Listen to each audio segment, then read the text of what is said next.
Hello பசங்களா, ஒரு wonderful mark ரூம்ல இருக்கும். ஸோ இதுல இருந்து நம்ம அப்படியே கிரியேட்டிவ் கொஷின்ஸ் தான் பார்த்துட்டு இருக்கோம்னு உங்களுக்கு நல்லா தெரியும். அதை எல்லாத்தையுமே கிரியேட்டிவ் ப்ராப்ளம்ஸோட சேர்ந்தே நான் உங்களுக்கு எக்ஸ்பிளைன் பண்றேன். கொஷின் என்னன்னு பாருங்க. For a person with hypermetropia, the near point has moved to 1.5 meter. Calculate the focal length of the correction lens in order to make his eyes normal. அவரோட ஐஸை நார்மல் பண்ணணும்னு try பண்ணுறாங்க. அவரோட focus point எவ்வளோ move ஆயிருக்கு? 1.5 metre move ஆயிருக்கு. So என்னுடைய basic object seeing distance is 0.25 metre, ஒரு minus use பண்ணிக்கிறோம். அவரோட இமேஜ் சீயிங் டிஸ்டன்ஸ் பார்த்தீங்க அப்படின்னா 1.5 மீட்டருக்கு மூவ் ஆயிருக்கு. ஸோ நவ் ஃபோக்கல் லென்த் ஃபார்முலாக்கு நம்ம மூவ் அப் பண்ணலாம். So 1/f is equal to 1/v minus 1/u. So அப்போ focal length 1/f is equal to minus 1 divided by 1.5 minus of minus plus 0.25. இதை simplify பண்ணோம்னா the focal length will becomes as a 0. அதாவது இந்த மைனஸ்ல தான் answer வரும். So minus 0.667 plus 1 divided by 0.5 is 4. அப்போ reciprocal பண்ணா என்னோட ஃபோக்கல் லென்த் வேல்யூ 0.3 மீட்டர். அப்போ நீங்க ஹைப்பர்மெட்ரோபியாக்கு ஃபர்ஸ்ட் ஒரு கான்வெக்ஸ் லென்ஸ் யூஸ் பண்ணணும். அதுல இந்த ஃபோக்கல் லென்த்ல யூஸ் பண்ணீங்கன்னா அந்த ப்ராப்ளம் கரெக்ட் ஆயிரும் அப்படிங்கறத நான் இங்க ஹைலைட் பண்ணி கொடுத்துறேன். நெக்ஸ்ட் கொஸ்டின் என்ன கொடுத்திருக்காங்க?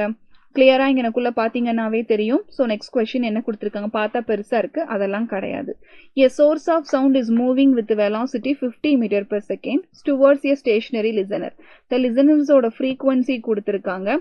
What will be the apparent frequency of the source? So என்னுடைய given எடுத்துக்கலாம். apparent frequency கேக்குறாங்க. So velocity is a 50 meter per second நான் சொல்லிடுறேன்.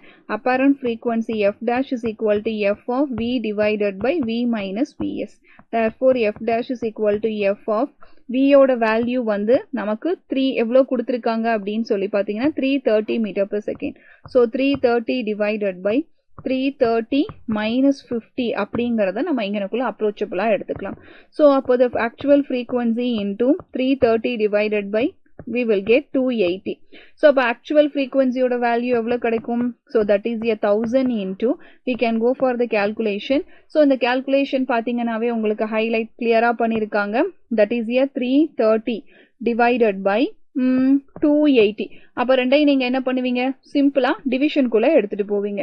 டிவிஷனுக்குள்ள எடுத்துட்டு போனீங்கன்னா you will get 1.17. இத frequencyயோட மல்டிப்ளை பண்ணும்போது we will get 1178.5 heads அப்படிங்கிற frequency நமக்கு கிடைச்சிரும். அவ்வளவுதான் பசங்களா. இந்த ரெண்டு கொஸ்டினை ரொம்ப கிளியரா கால்குலேட் பண்ணிட்டோம். இதே மாதிரி வண்டர்ஃபுல்ஸ் கொஸ்டினோட உங்களை நான் மீட் பண்றேன். Thank you so much for the beautiful session.